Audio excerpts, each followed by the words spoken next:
Welcome to Tales to Terrify, part of the District of Wonders network. Featuring Starship Sofa and far-fetched fables, everyone has a story in the District of Wonders. Come and find yours.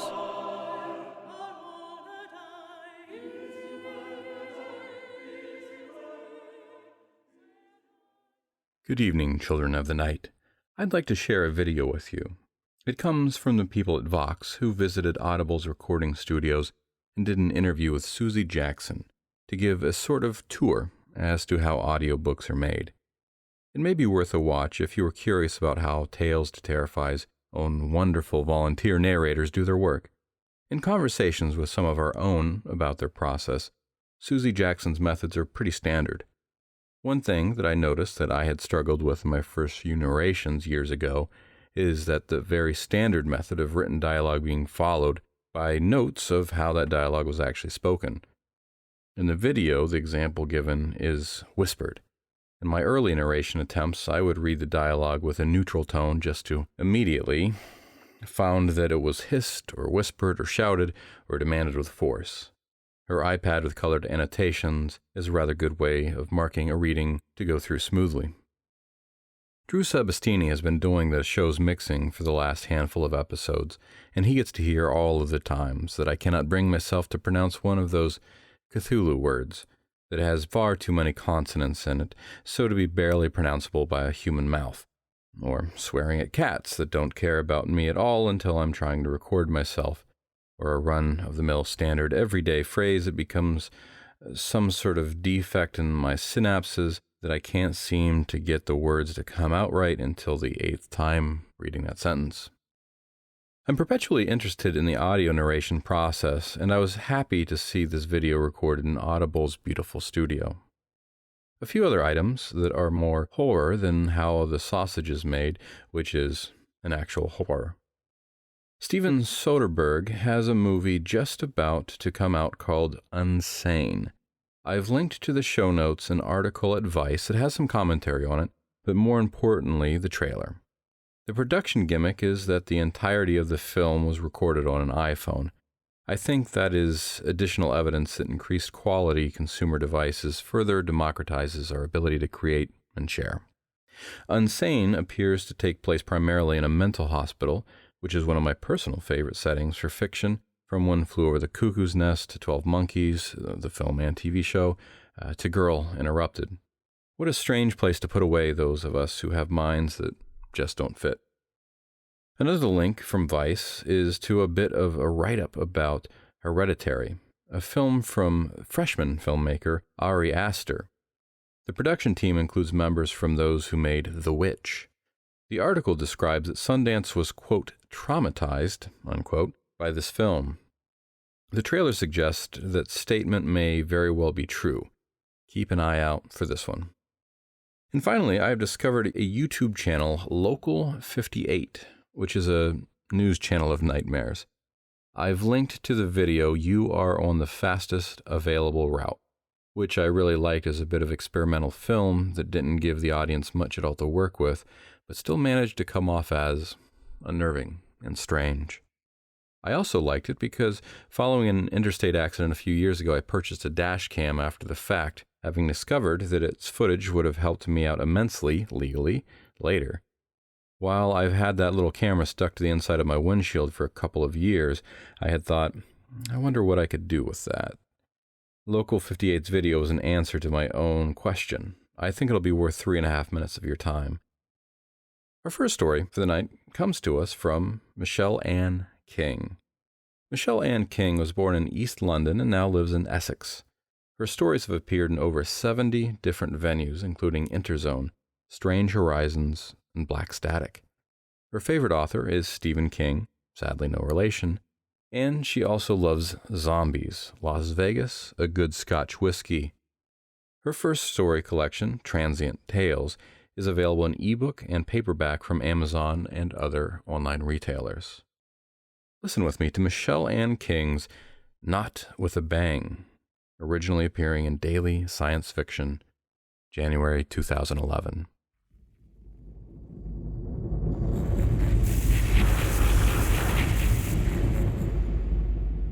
"You're welcome, caller," Elizabeth says and disconnects the line. She leans back in her chair, her hands kneading the aching muscles in her neck. One of the temps comes round with a tray, and she grabs a coffee from him with a grateful smile. The red light on her console flashes again. She hesitates, then presses the button to log herself out. She's been on for the last 5 hours straight. She can afford a 5-minute coffee break. She picks up her mug and takes a sip. The coffee tastes slightly burnt and a little tangy, as if the milk is just turning. But her throat is dry, so she drinks it anyway. Lately, a lot of things taste like they're on the point of going bad. She's not sure if the fault is in the quality of the food or her taste buds. She looks down at her mug.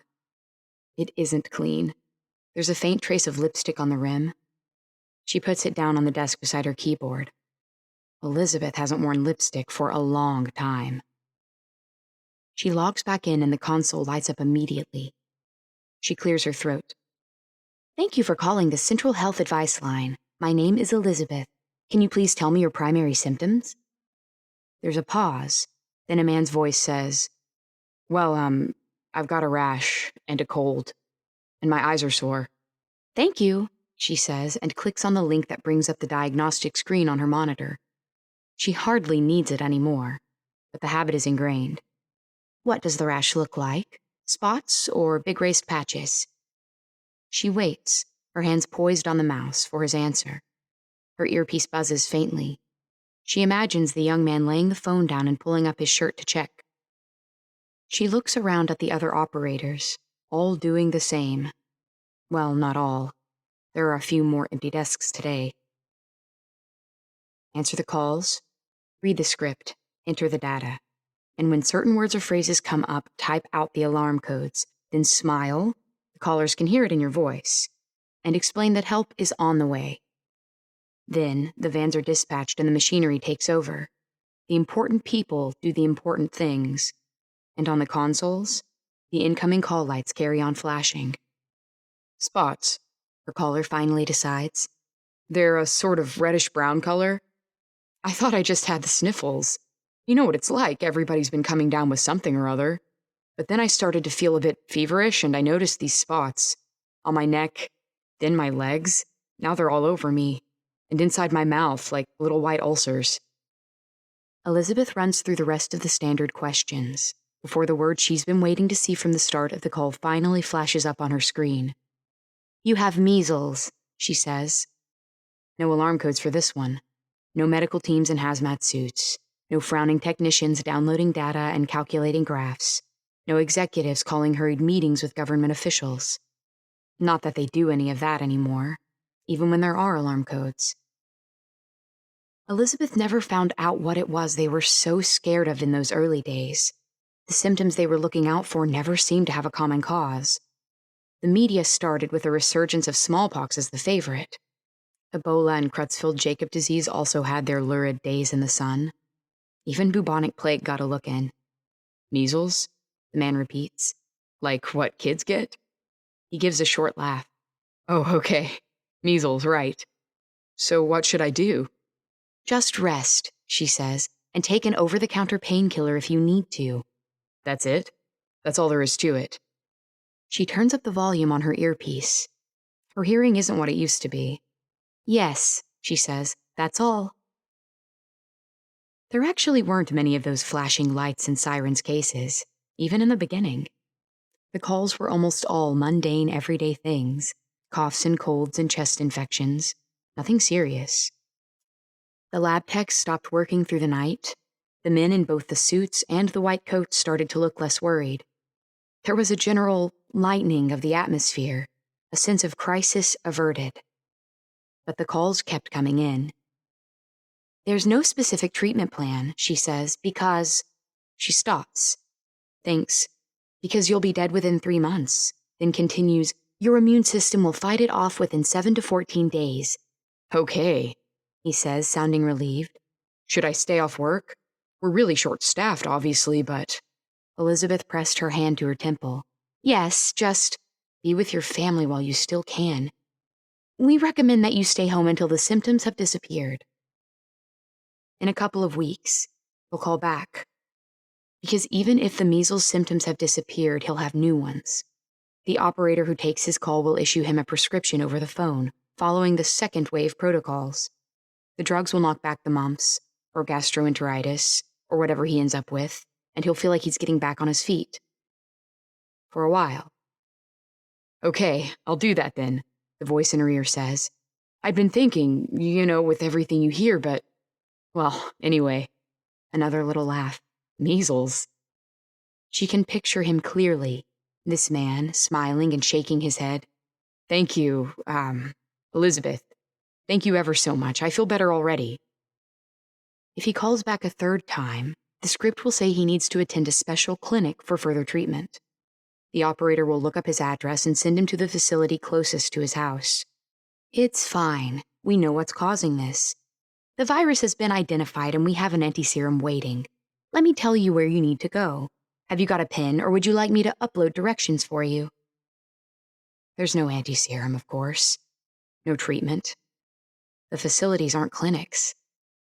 You're welcome, caller, Elizabeth says and disconnects the line. This is how the world ends. Not with a bang, but a sniffle.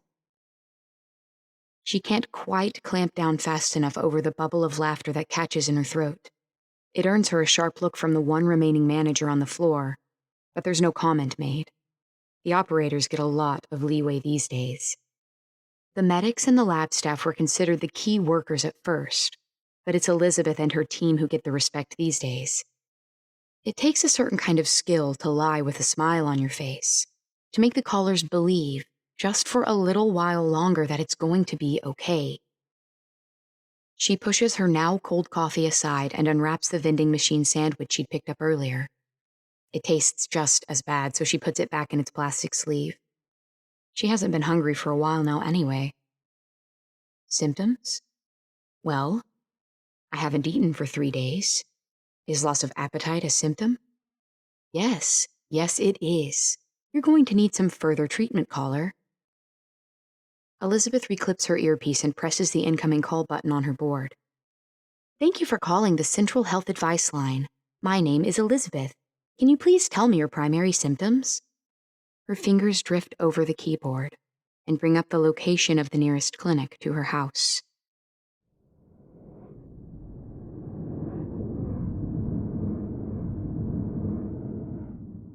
That was Michelle Ann King's Not With a Bang, as read by Alex Ford. When Alex Ford isn't rocking around the nation in her band Ford Theater Reunion, she's holed up in her guest room following a different passion, recording audiobooks and editing manuscripts. An avid reader and writer, she delights in helping people bring their creativity to life. You can check out her exploits, mystery bruises, and a most handsome cat on Facebook or Instagram. Thank you, Alex. Our second story for the night comes from Jeremy M. Gottwig. Jeremy M. Gottwig is a writer and programmer living in Baltimore, Maryland. His work has appeared in such publications as Nature, The Intergalactic Medicine Show, and Sub-Q Magazine. Jeremy is a member of the Baltimore Science Fiction Society Critique Circle and is currently working towards an MFA at the University of Baltimore. Find him online at strangeshuttle.com or on Twitter at @JGottwig. Links will be in the show notes. Lend me your ears for Jeremy M. Gottwig's A Sudden Breeze Through an Open Door, originally appearing in A Cat's Eye anthology, October 17th, 2016.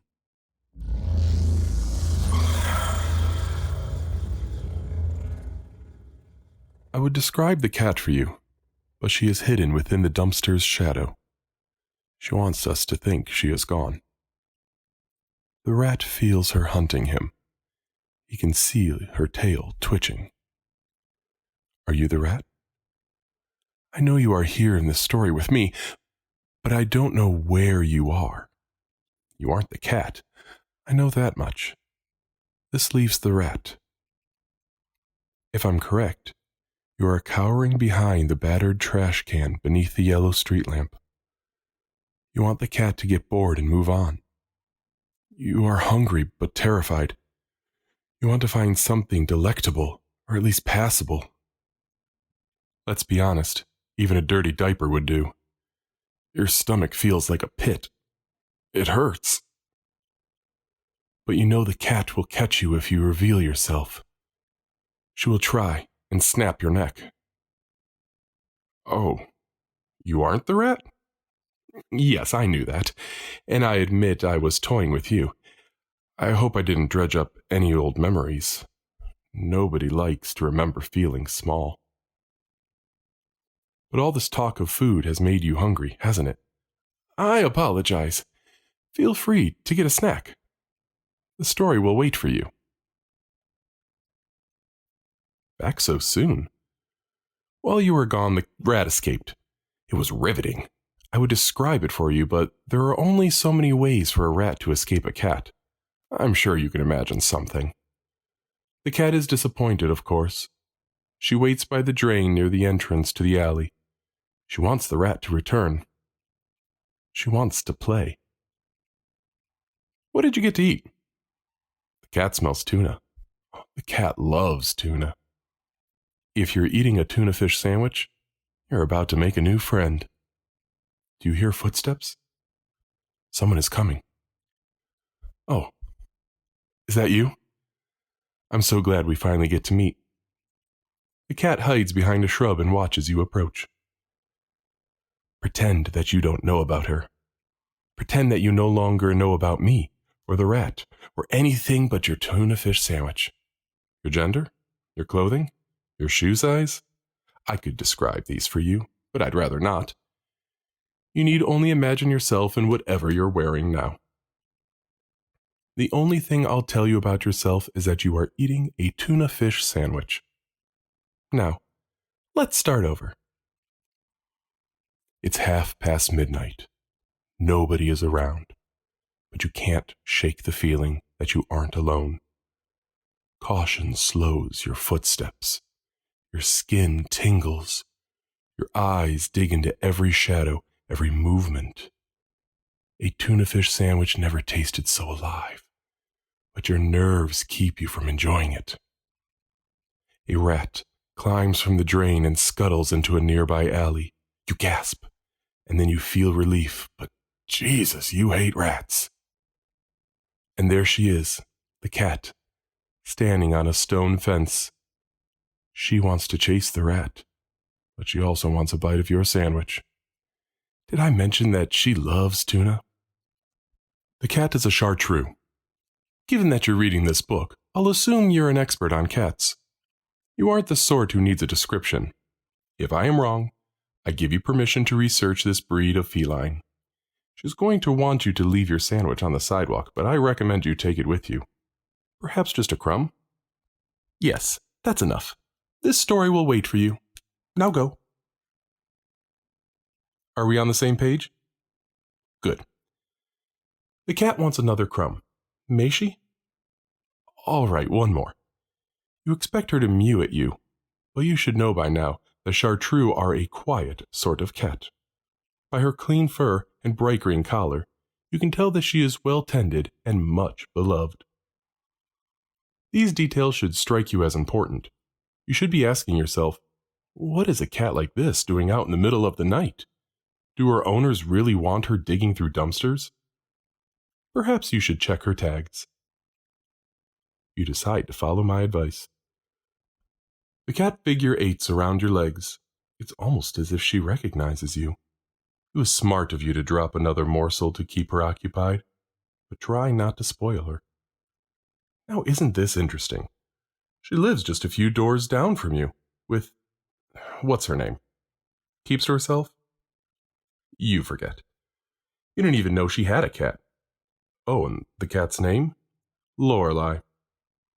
I don't know about you, but I have always loved that name. From somewhere far away you hear a siren. This should remind you that you are alone at night. But you aren't alone. Lorelei is here. And so am I. Still nervous? Then let's get you home. Move along. Tut-tut. Oh, are you planning on leaving Lorelei? Or do you want to take her home? If you're going to leave her, then I suppose this is the end of your story. You might as well flip through to the next. You're still here? Then you've decided to do the right thing, but be careful. The cat may bite. Lorelei is like that. What about your sandwich? I almost forgot about that little detail. Small irony, because without that sandwich, you may never have met our lovely Lorelei. Finish or toss it. Carrying Lorelei will be easier with 2 hands. The story will wait. But hurry. Now pick her up and start walking. Doesn't her fur make you think of dark clouds? Don't worry if you hear footsteps behind you. That's just me. You need to decide between taking Lorelei to your home or her own. Surely you don't want to wake your owner given the advanced hour, but doesn't it feel just a little strange to keep her in your own house overnight? You might feel like a thief, or perhaps Lorelei's owners might peg you as one if they come looking for her. Have you seen our cat? They might ask. Then they would see her hiding beneath your couch. Would they be outraged? Would they call the police? You would be innocent, of course, and I suppose you could explain yourself out of this situation. But what if there was something more sinister at work? What if you had come to love this feline and could no longer bear to let her go? What if she begins to dominate you? What if you find yourself never leaving your house because she might need something, like tuna, lots of tuna? What if she always wants more, and if you don't give it to her, she will dig her thoughts into your head at night and invade your dreams? Perhaps Lorelei is that sort of cat. She is a story's lure after all, and she has caught you. Do you know the meaning of the name Lorelei? I think you should look it up. This story will wait for you, but take Lorelei with you. Imagine her in your mind. I'm not giving you a choice. Now go! And so now you know. You were wondering if you made a mistake getting wrapped up with our lovely Lorelei. Yes, carry her to her home. The sooner she's off your hands, the better. You walk to your neighbor's door, and you raise your hand to knock. But you then realize the door is ajar. This explains how Lorelei came to be outside. But why is the door open in the middle of the night? Being unlocked is one thing, but ajar? You yelp in pain as Lorelei bites your thumb. She leaps from your arms and runs inside. I warned you this might happen, but I suppose you forgot. Anyway, you're free of her, so shut the door and go home, quick, before something else happens. But wait a moment. I heard something, didn't you? A grunt and a moan from deep inside the house. These are not the sounds of love, but of pain. And there is now another character in your story. Perhaps you should pretend you heard nothing and go home. But wouldn't it be wrong to go home without inspecting the situation? You could call the police and be done with it, but I don't think I'm going to let you. After all, your phone is unavailable. Perhaps it's broken or lost. Perhaps you are using it to read this story. Another moan, and this time you swear you hear a gasp for help. And then you hear sobbing. I hope this doesn't dredge up any old memories. The voice is clear and ageless, but it ceases before you can get a bearing. You step inside the house. You call out, but get no response. And now you must continue. You don't want to seal your exit, so you leave the front door open. I suppose you may come to regret this decision. Try and keep calm as you search the house. You may feel like an intruder or a creep. You may feel just as worried someone will catch you as you are of what you might find, but keep searching. Don't stop. Look through the kitchen and the pantry. Look through the dining room and the bathroom. Is there a basement? If so, you should check there too. The lights are on in every room. It's as if they are trying to tell you that they have no secrets. And where is Lorelei? You had almost forgotten about her. You detect a set of glowing gold eyes and spot her on one of the chairs beneath the dining room table. A table not unlike your own. Lorelei is watching you. And at this moment in the story, she has nothing more to do. But I suspect she'll have some future part to play. You call out once more and get a whisper in reply.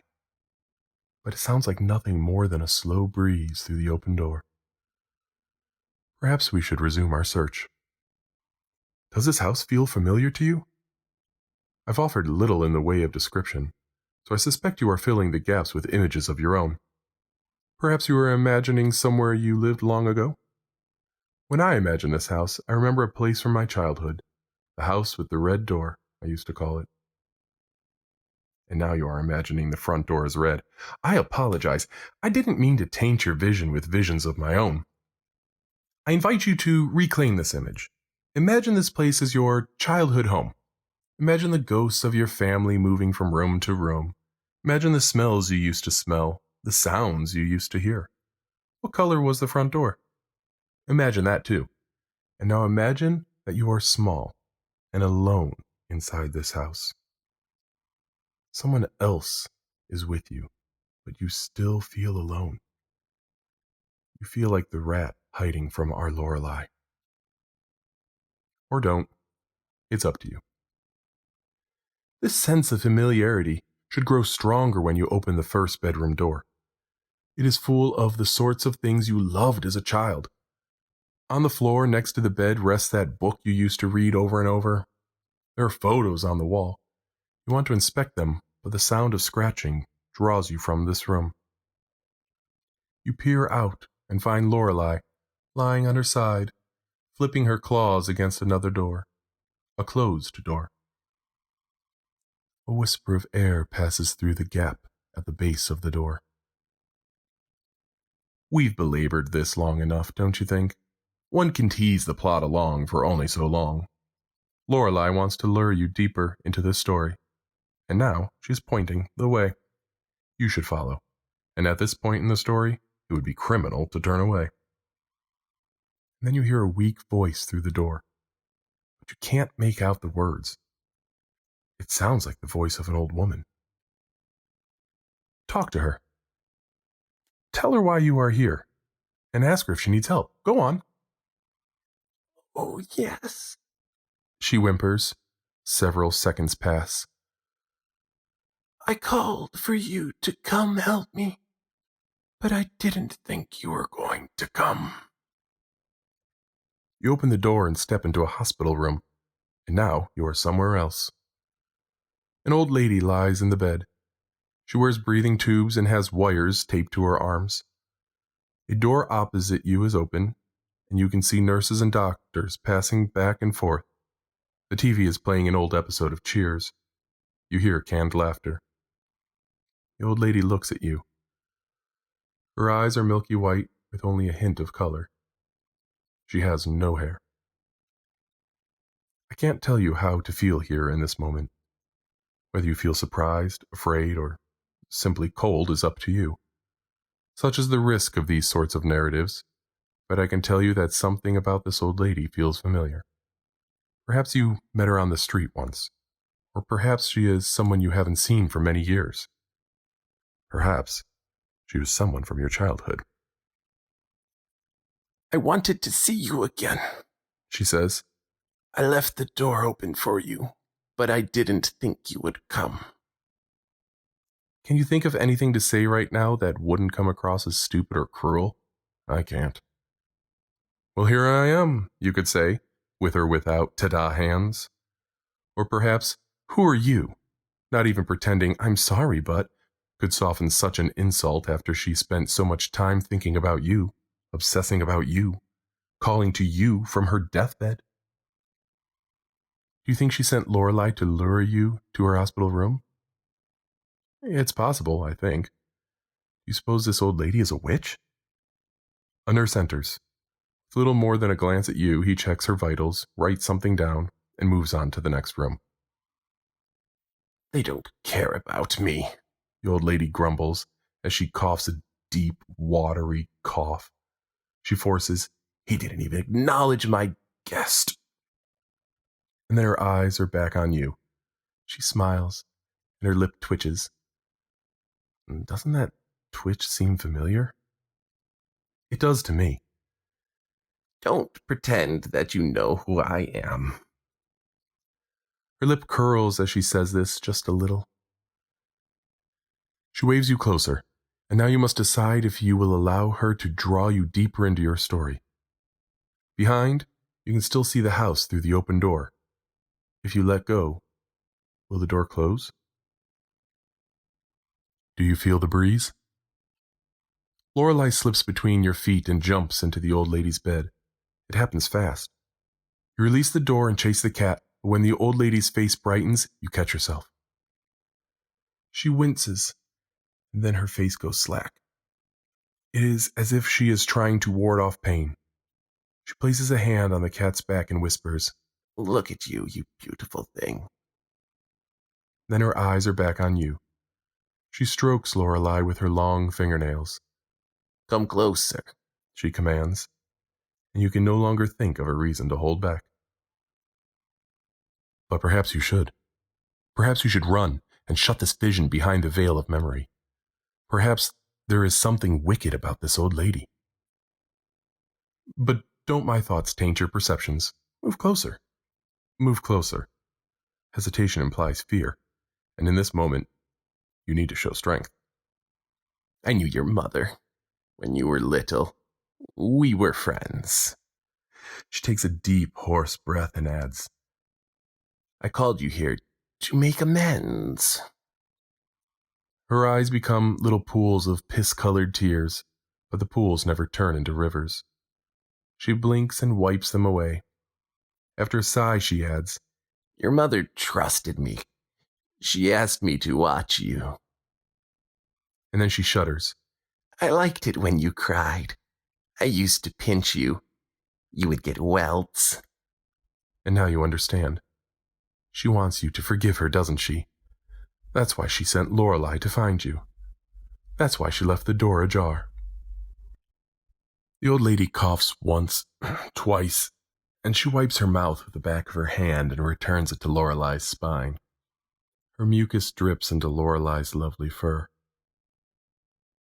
I think your mother suspected. One day she quit talking to me and I never saw you again. For a moment she strokes Lorelei, and then, in a motion we nearly miss, she pinches the cat behind her left ear. It is a light pinch, a playful pinch, and Lorelei closes her eyes and purrs. And now, what do you think of this old lady? Do you pity her in her state of decay? Do you want to forgive her? Are you upset at her for telling you something you wish you didn't know? Something you didn't need to know? Something your mother wanted to keep a secret? Did she dredge up old memories? Do you remember feeling small? Do you remember trying to hide from her as she moved throughout the house? Do you remember how the floor creaked? Don't you feel just a little like that rat? But perhaps you should wonder if she had other victims. If she slithered her way into other lives. If she found others to hurt. She did. You were luckier than some, less lucky than others. Like me. She drew me back into this world by her calls for forgiveness, but I am the victim that can never forgive. I am already dead. I am the character without an arc. I am as I was when I died. Perhaps she hopes to calm my hatred before she passes into the darkness. Perhaps she knows that I am waiting for her. Perhaps she knows that she turned me into a demon. You might suspect that she killed me, but she didn't. I escaped, like you, but it took many years. Even as an adult, I kept coming back. A bullet killed me, but my last thoughts were of her. But she called us here, and here we are, ready to make amends. Do you feel manipulated by me, by her, by someone else? Perhaps you find this narrative unfair, but I did what I needed to do to help Lorelei catch you. I needed her to lure you to this place. I needed her to help you remember. And now we are going to murder this beast. I am tired of waiting. We will make it quick. You won't have to lift a finger. I want her to know that I wait for her beyond the grave. I want her to understand that a few apologies will not bring her peace. I want her to believe that she will spend her afterlife feeling like a rat, cowering in the shadows. Don't you find it amusing that she waited until her deathbed to make amends? I know you want to refuse, but doesn't something deep down want to see her die? You could run. You could lock yourself in your own house and pretend that this experience never happened. But would you be hiding from me or your own primal desires? But I don't think I'm going to let you go. Perhaps you are the rat after all. Perhaps I have become the cat. Do you feel that breeze passing between worlds? Did you hear the door slam shut? Open it. Go on. You'll find nothing but a bathroom on the other side. And now you are trapped here. The old witch is still watching you. She thinks you are afraid of her. This should disgust you. Think of what she's done. I'm not going to ask you to smother her or pull the plug. I only ask that you give her my message. I want you to tell her that a demon haunts this room. A demon that she created. I want you to tell her that I intend to torment her as she tormented me. Tell her that I will be relentless. Tell her that this is what waits for her beyond the grave. Tell her that after she dies, she will find me waiting for her by her bed, like family. Go on, tell her, and then I will let you go. And now she knows. Do you see panic flooding her face? Do you hear her voiceless scream? Do you see the creases of pain in her eyes? Do you see the sweat on her brow and hands? Her body is too weak to survive another heart attack. Oh, and look at Lorelei. Go on, look. She has been busy chewing on the various tubes and lines feeding the old witch's body. Good Lorelei. Lovely Lorelei. I will miss you, Lorelei. She used to be my cat. I gave her to the old witch before I died, but I could never let her go. Did I forget to mention that? You should flee before they catch you alone with a dead body. The alarms will go off soon. You'll have to find your own way home. Take Lorelei and go. She now belongs to you. Care for her as I cared for her. She loves tuna. But remember, she bites.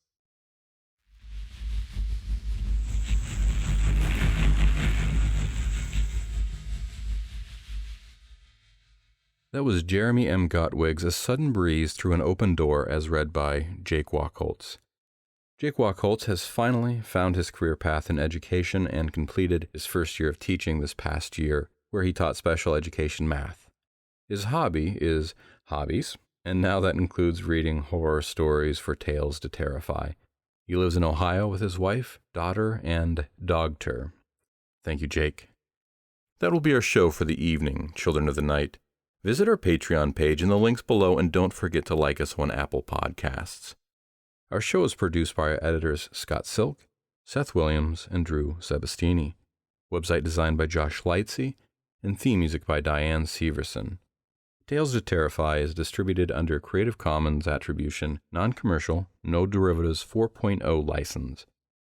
Join us again next week for another episode of Tales to Terrify. This presentation has been brought to you by the District of Wonders Network, dedicated to podcasting the finest genre fiction.